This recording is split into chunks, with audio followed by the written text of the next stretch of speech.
Omar Khayyam was born in 1048 in Nishapur, a flourishing metropolis of Khorasan in the Seljuk Empire, and came from Persian stock. His name, Khayyam, literally means tent maker in Arabic, leading to the belief that his ancestors may have practiced that trade, though this remains uncertain. The historian Baihaqi, who personally knew Khayyam, recorded his horoscope, noting him as a Gemini with the Sun and Mercury in the ascendant. Modern scholars have used this information to determine his exact birth date as May 18, 1048. Khayyam's early years were spent in Nishapur, once a stronghold of Zoroastrianism, and now a major cultural center of the Seljuks. His full name was Abul Fath Omar ibn Ibrahim al-Khayyam. Recognized early for his talents, he studied under Imam Muwaffaq Nishaburi, the most esteemed teacher of Khorasan, and is thought to have also learned from Bahmanyar, a pupil of Avicenna. By the late 1060s, he had completed his studies in philosophy, mathematics, science, and astronomy. Around 1068, he traveled to Bukhara, making use of the great library of the Ark fortress, and by 1070, he was in Samarkand, where under the patronage of Abu Tahir Abd al-Rahman ibn Alak, he began writing his celebrated treatise on algebra.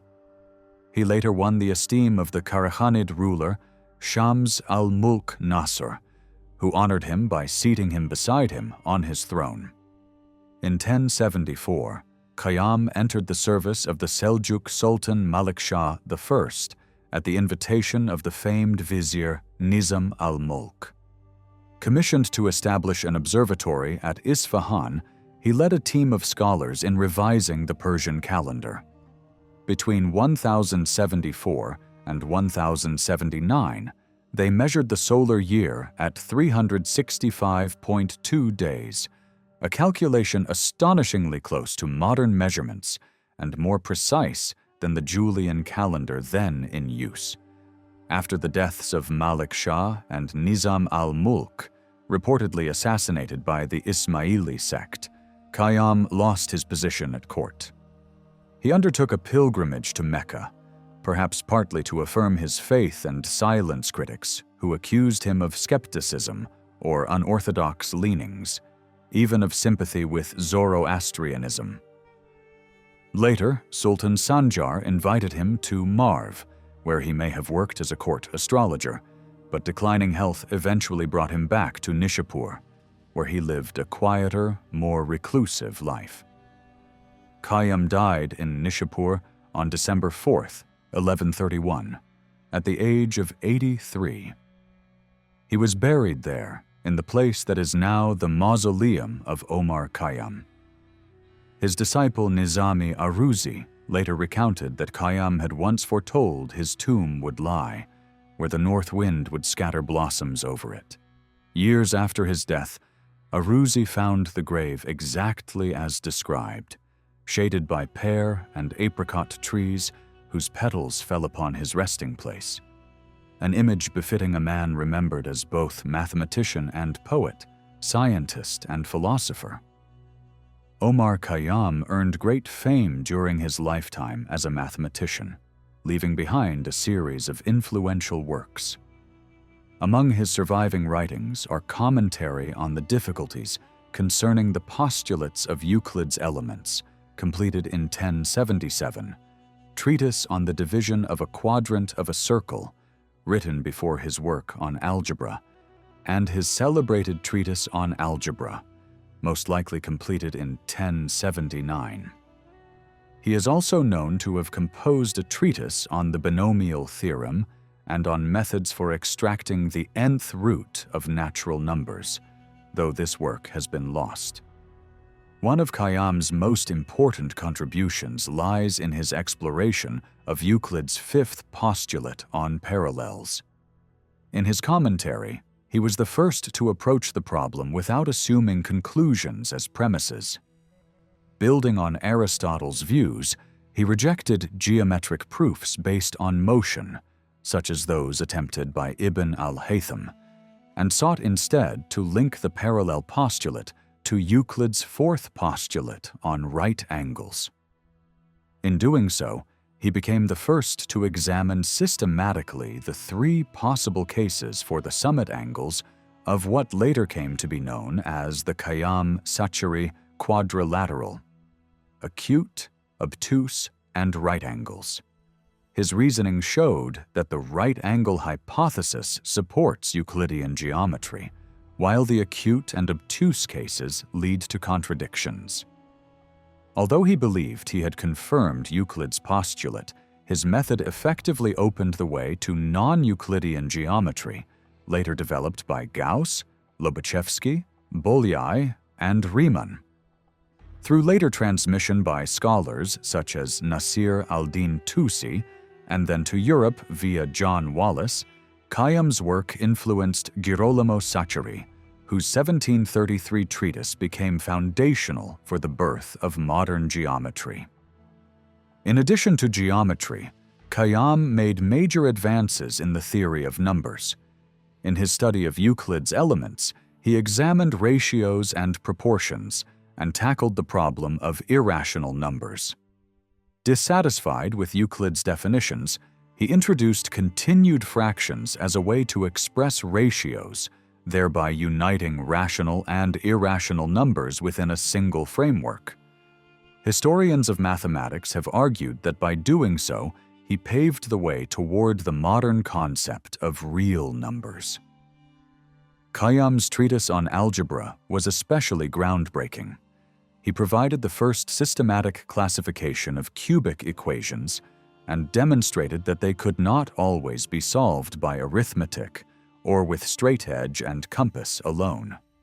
Instead, he used the intersections of conic sections, parabolas, circles, and hyperbolas to construct geometric solutions to 14 distinct types of cubic equations.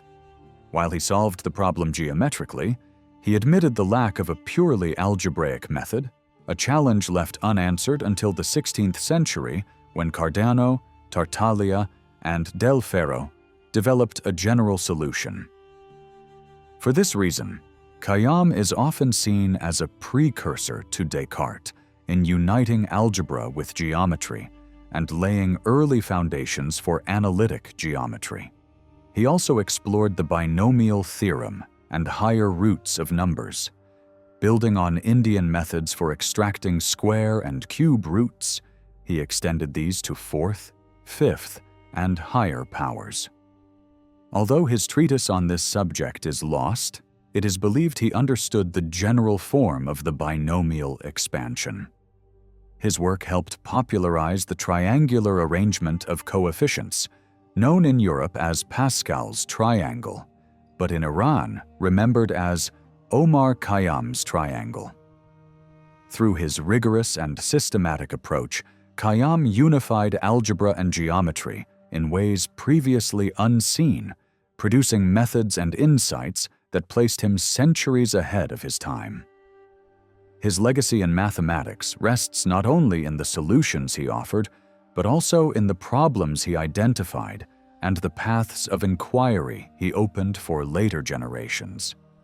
In 1074–75, Sultan Malik Shah commissioned Omar Khayyam to establish an observatory in Isfahan and reform the Persian calendar. Working with a team of 8 scholars, Khayyam directed large-scale astronomical observations and revised existing astronomical tables. Their reform fixed the new year precisely at the moment of the vernal equinox, when the sun enters the first degree of Aries before noon, aligning the calendar with Nowruz, the Persian New Year. The result was the Jalal calendar, inaugurated on March 15, 1079, named in honor of Malik Shah. After the Sultan's death in 1092, the observatory fell into disuse, but the calendar itself endured. The Jalal calendar was an advanced solar system that calculated the length of months according to the sun's passage through the zodiac. It introduced a 33-year cycle with both 4-year and 5-year leap years, 25 ordinary years of 365 days, and 8 leap years of 366 days. Remarkably accurate, it accumulated an error of only 1 day in 5,000 years, compared to 1 day in 3,330 years for the Gregorian calendar.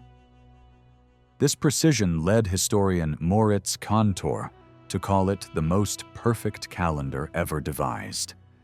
The system remained in use across Greater Iran until the modern period, forming the basis of today's Iranian calendar.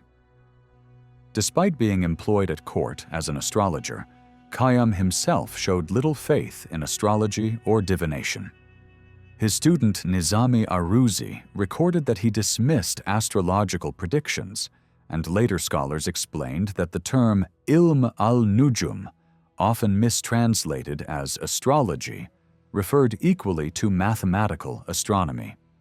Accounts of Khayyam's struggles when asked to forecast the weather for Sultan Sanjar illustrate his skepticism toward predictive astrology. Khayyam also wrote on scientific topics beyond mathematics and astronomy.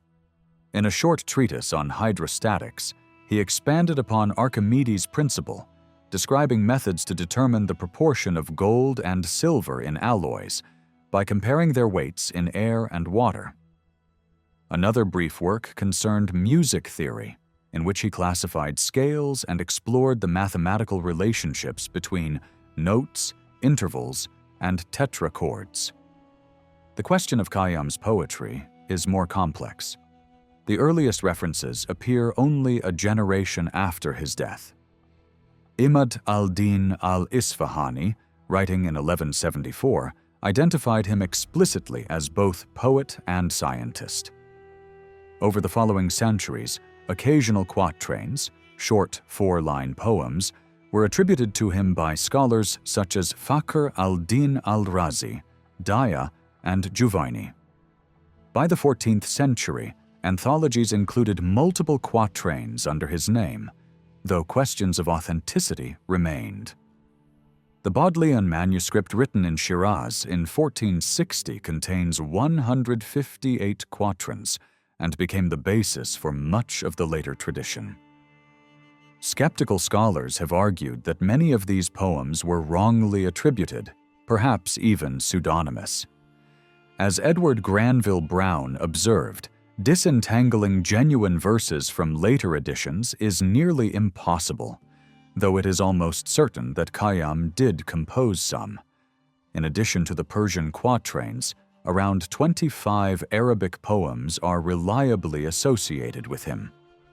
It is possible, as with other Persian scholars like Avicenna and Ghazali, that Khayyam composed poetry informally for personal amusement or in the company of his students.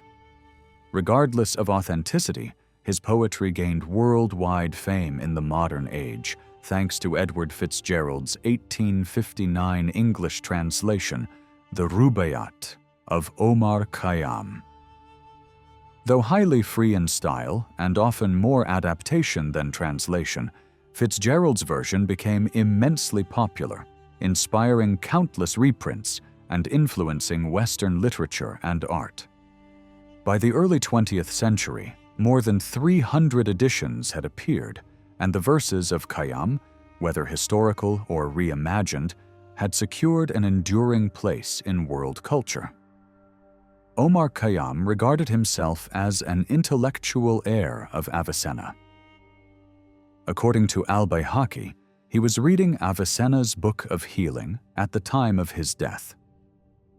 6 philosophical treatises are attributed to him, including On Existence, Fil Wujud, written in Persian, which addresses existence and universals, and the necessity of contradiction in the world, determinism and subsistence, Darurat al-Tadad fil Alam wal Jabr wal Baqa, written in Arabic, which deals with free will and determinism.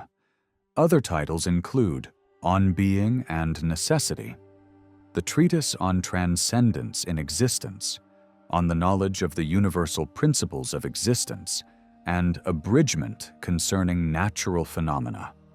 Khayyam himself lamented the decline of sincere scholarship in his age, remarking that men of science were discredited, while philosophers mixed truth with falsehood and mocked those who sought knowledge honestly. His outlook has been widely debated. A literal reading of his quatrains suggests a worldview blending pessimism, skepticism, fatalism, and even Epicureanism. Many scholars have described him as a rationalist, perhaps even an atheist or agnostic. Edward Fitzgerald, whose Rubaiyat made Khayyam world famous, emphasized his skepticism, portraying his wine and tavern imagery literally rather than as Sufi allegory. Iranian novelist Sadegh Hedayat reinforced this reading, describing Khayyam as a materialist and pessimist who denied the immortality of the soul. Modern atheist writers, such as Christopher Hitchens, have also cited Khayyam in support of rationalist or anti-religious thought. Medieval sources confirm that his position was controversial. Al-Kifti wrote that Khayyam's poems used Sufi style only superficially, while their true intent was anti-religious. Accused of impiety, he undertook a pilgrimage to Mecca, possibly as a way to silence his critics. Some of his verses openly reject notions of heaven, hell, and divine justice, stressing instead the fleeting reality of life on earth. Other traditions, however, portray him as devout. His prose treatises often include prayers and praise for God and the Prophet, and in early biographical accounts, he is referred to with honorifics such as Imam, Ghiyath al-Dan, patron of faith, and Hujjat al-Haq, proof of truth. Some interpreters have argued that his poetry was misunderstood, and that his references to wine and intoxication should be read as Sufi metaphors for divine rapture. Scholars like Idries Shah and J.B. Nicholas supported this mystical interpretation, while others, including Muhammad Ali Foroughi and Mojtaba Minovi, rejected the idea that Khayyam was a Sufi in any formal sense. What is clear is that his legacy straddles conflicting traditions, viewed by some as a skeptic, by others as a mystic, and by still others as a devout philosopher. Despite the controversy, Khayyam was universally admired for his intellectual brilliance. Medieval scholars described him as unmatched in knowledge of natural philosophy, mathematics, and astronomy. Some even regarded him as the successor to Avicenna. His reputation as a poet, however, grew much later. In Europe, Thomas Hyde first translated one of his quatrains into Latin in 1700, but it was not until Edward Fitzgerald's 1859 Rubaiyat that Khayyam became world famous. Fitzgerald's free adaptation of his verses struck a chord in Victorian England and soon across the English-speaking world, inspiring literary circles, Omar Khayyam clubs, and a popular cult around his poetry. This new fame also revived interest in Khayyam in Iran. Sadegh Hedayat's Songs of Khayyam in 1934 reintroduced him to a modern Persian audience, and under the Pahlavi dynasty, monuments and statues were raised in his honor. Today, Khayyam's memory is celebrated globally. Pavilions and statues have been erected in Vienna, Oklahoma, Florence, Nishapur, and Tehran. Over 150 composers have set his Rubaiyat to music. In Turkey and the Ottoman world, Khayyam's verses were embraced by reformers and poets alike. For some, they symbolized a challenge to religious orthodoxy and a celebration of freedom. For others, they provided a cultural model for reconciling Islam with modernity. Leftist poets such as Nazım Hikmet and Sabahattin Eyüboğlu appropriated his voice for a humanist and socialist vision. Meanwhile, scholars called for stricter textual criticism to separate genuine quatrains from later attributions. Omar Khayyam's legacy remains a paradox: mathematician and astronomer of great precision, philosopher torn between reason and faith, poet whose verses continue to provoke debate. Whether viewed as skeptic, Sufi, scientist, or sage, his enduring influence lies in his ability to inspire reflection on the mysteries of existence and the fleeting nature of human life.